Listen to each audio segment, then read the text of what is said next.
வணக்கம். நான் நகைச்சுவை ஸ்டண்ட் நடிகர் முத்துக்காலை.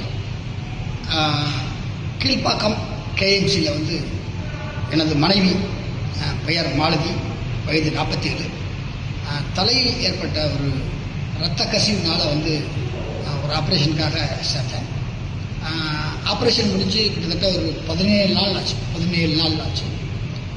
பட் அந்த மூலையில் உள்ள ஆப்ரேஷன் சரியானாலும் கூட அதனால் ஏற்பட்ட நுரையீரல் தொற்று, அந்த சின்ன சின்ன தொற்றுகள் என் மனைவி மூச்சு விட முடியாமல் சிரமப்படுத்துகிறது. அதனால் இந்த நேரத்தில் தமிழக முதலமைச்சர் திரு ஜோசப் விஜய் சார் அவர்கள் என்னுடைய மனைவியின் மேல் சிகிச்சைக்கு பரிந்துரை செய்து எனது மனைவியின் உயிரை காப்பாற்ற வேண்டும் என தாழ்மையுடன் கேட்டுக்கொள்கிறேன். கிட்டத்தட்ட ஒரு 17 நாட்களாக தனி மனிதனாக நின்று போராடி வருகிறேன். இந்த நேரத்தில் தமிழக முதலமைச்சர் ஜோசப் விஜய் சார் எனக்கு உதவி செய்தால் என்றென்றும் நன்றியோடு இருப்பேன்.